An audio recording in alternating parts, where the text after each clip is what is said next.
life.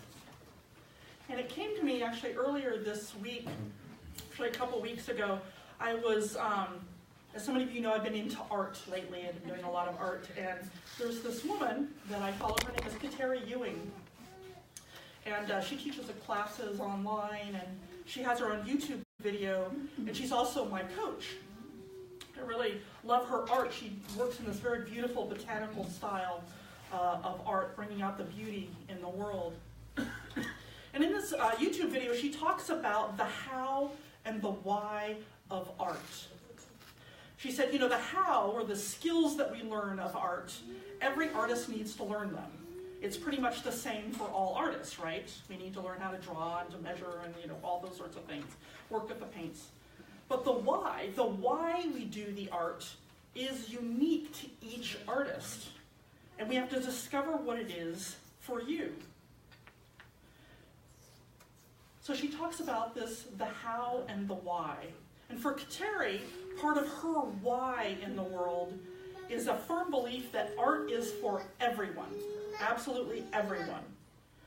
And everything she does is centered around this concept. She offers online classes, she has a free YouTube channel, she's open to coaching people, she shares her process, what she goes through. Her why is about sharing the joy of art to everyone and allowing them to join her. But this got me thinking about those of us maybe who are not artists or doing other things. What do we each of us have a how and a why of our own lives, right? And in fact, I know that, you know, Richard Rohr, some of you may know who he is. He's this wonderful mystic and theologian from the Catholic tradition. And he believes that early in life, we learn the how. We do the what of our lives. We have a career, that sort of thing. And then it's later in life that we ask the why questions. Why am I here? What's my purpose? But I'm not actually entirely true, Richard Rohr, about that. I think that actually it's a little bit too simple. I think that we've all known people, right, who very early in life knew what their why was. Right? They pursued the why. You think of wunderkinds, you know, like Mozart and Einstein and Jane Goodall, right? They were always there in the very beginning. They knew what they wanted to do. They knew their why. They still had to learn the how to do everything, but they knew their why. Something captivated them early on. So I think that whys come at any stage of our lives, but I think after a while, it tends to come more and later in life because we're all like, why did I do all of that? I'm just not quite sure yet. Many of us, I think, don't always ask ourselves about our why, or what's our calling, our vocation, our reason for existence. Another word is our dharma. Because it's not something that we really can grasp or understand. It's not something we talk a lot about in our culture. I think the younger culture, though, now is talking a lot more about the why. I think we have, also as a culture, we have the ability to talk about the why, to live the why more. You know, we focus on our how in our life, right? I'll be a dentist, I'll be a teacher. We learn the how of that. And sometimes we stumble upon our why through our hows, whatever that is. You know, for me, my father, he was a writer. And for as long as I knew him, he'd always been a writer. He was not hugely successful as a writer, mind you. He spent his whole life, for as long as I knew him, in pursuit of this. He wrote novels and essays and plays, and he never had one single novel published. He had a few essays and some plays published. But I mean, he did everything he did in his life revolved around this. We had a cabin in the woods, right? I think he was sort of Thoreau-esque, right? He wanted to go out and be in the woods so that he could discover his thing. And I remember he had a typewriter up in the mountains. I remember at one point later in life, he drove a school bus. Now, my father is this very intellectual Renaissance man, and he didn't always connect with children. I was like, a school bus? Like, really, Dad? And he said, no, it's because I work in the morning and I work in the afternoon, and in between I can do my writing. Like, wow, okay. So I just remember all these sheets of white paper he had stacked on his desk because he would sit there. He was a henpecker on the typewriter. He had those nice stacks of paper with all the corrections on them. Everything he did, all the how, told me he was a writer and dedicated to that. What's interesting is my father never told me why he wrote.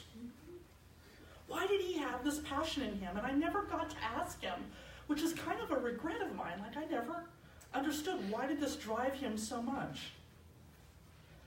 So what I ended up learning from my father was the how, right? You work hard for your dreams. You do whatever it takes, whatever your dream is, right? If you have a vocation, a calling, a dharma, whatever it is. But for the longest time, I didn't think I had one. I remember I was very jealous of my dad in that way. I was like, man, he already knows he wants to be a writer. Even my older sister, she was involved in environmentalism. I knew that that was her passion, her calling was to be an environmentalist, an activist in that area. And we're thinking, I don't seem to have that. What's my calling? I just started doing some things and had some great careers pursuing sort of, to a certain extent, what took my fancy. But it took me into about my 38th year to find ministry. And the how is not, I want to point out that how is not second to the why. You can't have the why without the how, and you can't have, the wow should be put with the why. My whole life, though, in my various careers, I believe all of that led me to being having the skills of being a minister. And I wouldn't trade any of where I went. Sometimes our callings may lead us along different paths. Now, I think that each of us has a purpose, a calling, a vocation, a why of our lives. And the problem is that we don't often think, we think that that's really, it's not for us, it's for other people. At least that's what I thought for the longest time, right? Or we get so caught up in the how of our lives, we forget about even asking why. But I believe that why is what gives us meaning.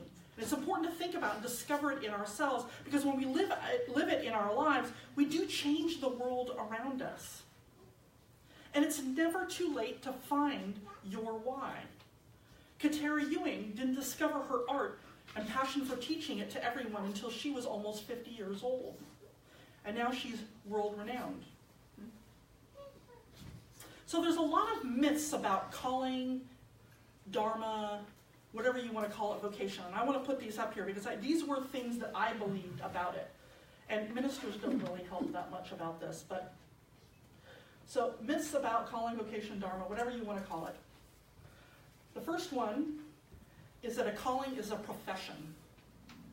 Ministers don't help this. We say we're called to ministry, right? So we think that it has to be somehow a profession that you're doing. But that actually is rarely the case.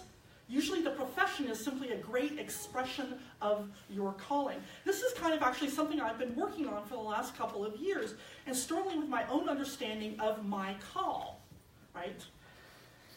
And you might think, oh, it's easy for Sean. Sean, you're a minister. But I've recently decided that actually I'm not called to ministry. Don't panic. I'm not called to ministry. I think it's simply the best expression of my calling, right? I believe that my calling, at least as I understand it right now, and it may morph and change, and we'll get into that, my calling is to connect to God and to connect others to God. Now, again, don't panic. I use the G word. But you all, most of you, those of you who know me for a long time, you know that when I talk about God, I'm talking about that holy spark that is within each and every single person. And finding ways to connect to that holiness that is in each and every single one of us, that best self, that holy self, that higher self. Buddhists call it our deep compassion. Ministry fits that so well. In fact, I'm what's called a first and seventh principle preacher, right? If you want to know what our principles are, they're on the back of that little piece of paper you were given when you first came in here. We have 7 of them. First and seventh, the first is the inherent dignity and worth of everyone. The second is the interconnectedness of all. I believe that interconnectedness, that idea that we all have dignity and worth, which is another way of saying our holiness inside of us, I think that's what my calling is, to lift that up, to bring it out in people as much as I possibly can. I don't like things that divide us. Maybe that's because I grew up as an identical twin. I don't know. So, and some ministers have different callings. I was talking with Sarah Halverson. She's the minister over at Fairview Community Church. And Sarah Halverson's, her calling is economic justice.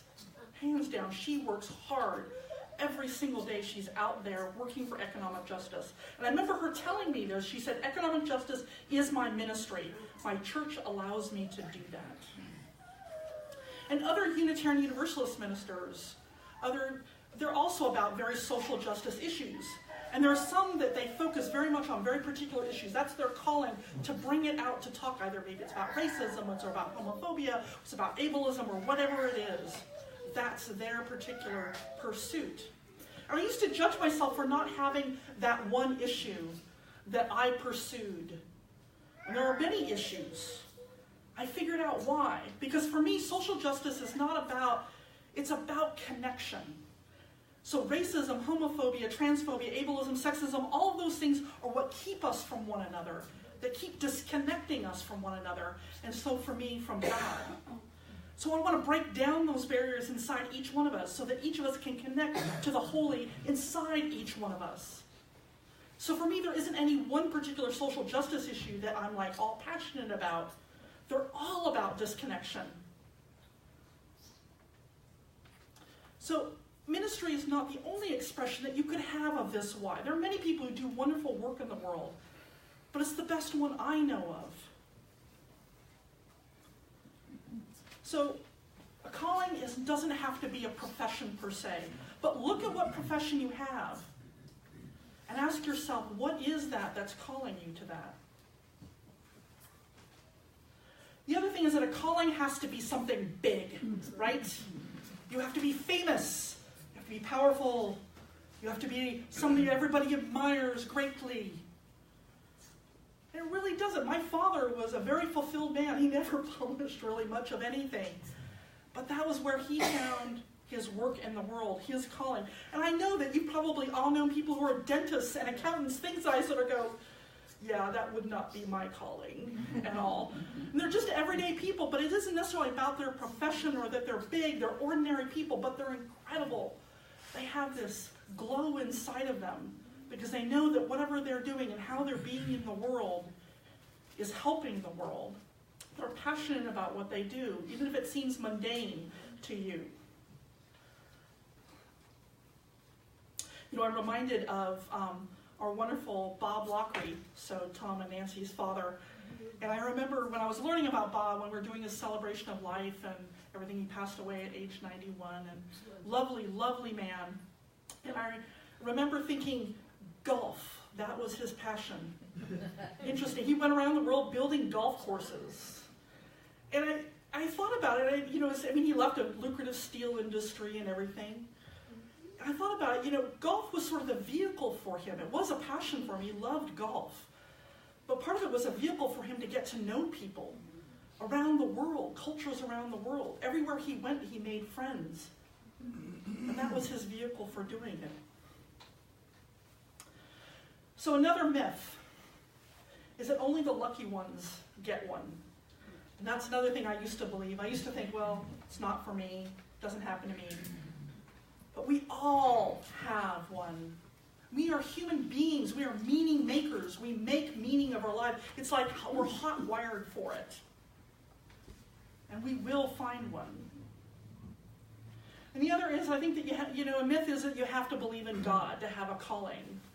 No, a calling is a deep yearning in your heart. If you want to attribute it to God, something outside yourself, go for it. But I believe that each of us has these deep yearnings. If we listen silently, closely to ourselves, these deep yearnings will come out. And here's the other thing that I think is a myth, that it doesn't ever change and that you get only one. I think that people have many callings. Think about parenthood. I think for many that is a calling. You might even interrupt another calling until you can get back to that other calling for a while. I've never been called to parenthood. There are times when I sort of go, oh, wouldn't it be nice? But I don't have any kids. It's not something I feel or deep yearning for. I don't think my mother was really honestly called to be a parent. I'm very grateful that she did. It was a little bit of an accident, if you know what I mean, that she became a parent. But, people, those people who are called to be parents. And they're just amazing with their kids. And I'm so grateful for those that are called to it. So there's all these different myths that make us think that this has to be something out there big. Each one of us has this. So how do you know what your calling is? This is one of the questions I was struggling with for a while. How do you know what it is? And I think it's a little bit of a dance to figure out your calling. Like you kind of like, I'm going to cha-cha over here, and I'm going to try to do a little rumba over here. And I don't know. You have to talk to people. Put it out there in the universe. What is this? Ask yourself questions. And here's some clues that I figured around in my life about what my calling is. So if you don't know how to express it, you may know exactly what it is. No worries. First of all, look at your childhood. Because when we're children, we don't yet have all of those shoulds in our heads, right? That block us out, that say, our parents saying, you should do this, you should do that. Sometimes our childhood will tell us things. I remember as a preteen wanting to be Jesus. Maybe a clue.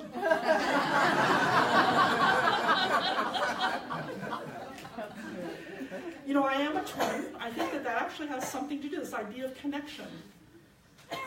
So here's the other thing that I noticed very early on. I think I noticed this consciously when I was in high school.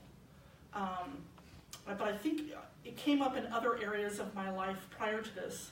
I have this sort of weird thing that I see beauty in people. That's what I called it. I called it seeing beauty in people. If I just spend 5 to 10 minutes with just about anyone, and if I spent 5 or 10 minutes with any of you, you can bet that I've seen your beauty.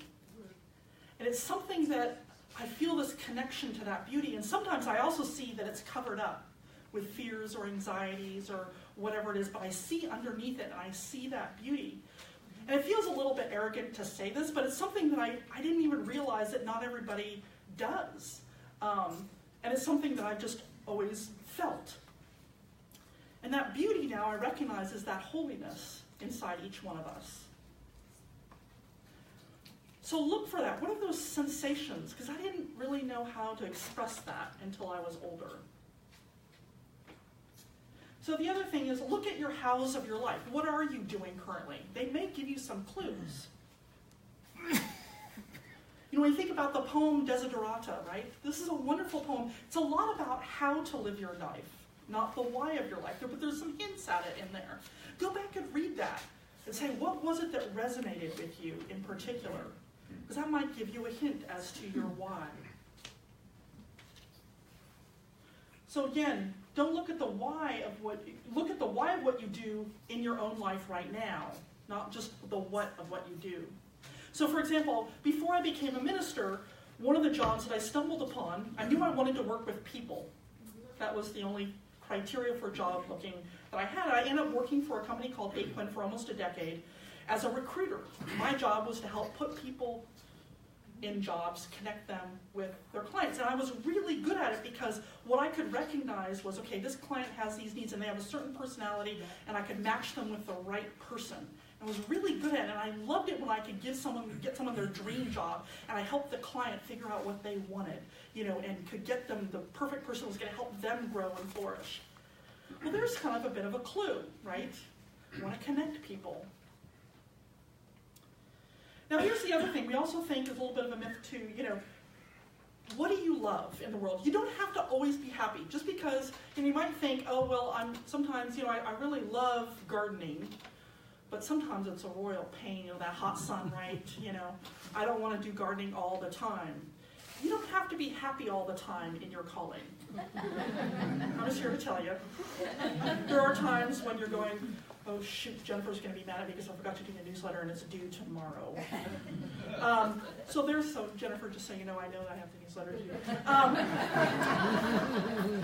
So you don't have to be happy, you just have to be in love with what you're doing. I love ministry. The moments I love are when I see that beauty that emerges from someone, or when to give my own beauty to you all. I do that each week. I try to do that in a sermon. So look at, what do you love? And also notice that it's usually something that serves the world in some shape or form. You think about the Mozart, the Beethovens of the world, right? They brought their music to the world. Now, they may have done it partly for themselves, too. They wanted to create beautiful music. But it brought something to the world. As I mentioned, Kateri Ewing, she came to art later in life. She actually wanted to be a poet. Deeply live our why. I think that's so important. Because otherwise we're like that stonecutter who flits from one thing to another, right? Never satisfied or fulfilled. Pablo Neruda, he wrote, if you do not risk what is safe for the uncertain, if you do not go after a dream, we die slowly. I think all of this, why we've been talking about, holds true for organizations as well as individuals. Why are we Unitarian Universalists here on this earth? What is the purpose? What is the why of this church? We have a mission statement, right? You all know. You all know our mission statement, right? You see it every week. I talk about it a fair bit. So this is our mission, to transform our lives and our communities by living our principles. But it occurred to me recently that this is a how statement. This is not a why statement. It's a how statement. That instead, actually, this is a mission statement. A vision is the why. So mission is about how, and vision is about why. And I want to give some major, snaps out to Don Martin, the president of our congregation, because this fall he asked our board members to come up with their own vision statements for why does our church exist? What's our vision for this church? And every month we hear a few more of them here and there, and we just get a couple at a time, and they're absolutely brilliant. They've got everyone jazzed up. We all go, oh yeah, I love that one. That one's really great. And honestly, they're all pretty much the same thing, right? They're all about inclusivity, about creating a better world, about being justice and loving in the world. And people wrote this so eloquently and beautifully about their love of this church and their vision for us. But the last month, Sue Kwam, our secretary of our board, she came up with one that I thought brilliantly captured all of the others in one sentence, because most of the other ones were like a paragraph or two. We have something that I think we have a little bit of a complex about our why, right? Because Christian churches, right, they have a very clear why, right? We're there to save souls. Come to Jesus, we're there to save you, right? And many other faiths have something very similar. And you could argue that we save souls as well, but in a different way. I believe this because we gather together. We gather as one for peace, love, and justice for everyone. For everyone. Do you get that? For everyone. That's the key to that sentence. For everyone. And that's what gets me excited because it pushes me beyond myself, right? My community, my circle of my peeps. We gather for peace, love, and justice for We gather to practice this way of being in the world and to be a mirror to the world.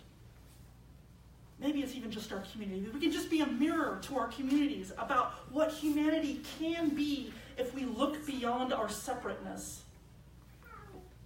And why do we exist? Because humanity, our culture, this earth, it needs this mirror desperately. It needs something to look toward that says, yes, it can be done. Yes, we are one. Yes. Our chalices around the world are beacons of light for people around to follow for a better world. That's why we exist. That is our why, and each and every one of us have this calling as Unitarian Universalists. There may be others, but this is our collective calling, to be a beacon of light and hope and love in a world full of despair and brokenness, for peace, love, and justice for everyone. Amen.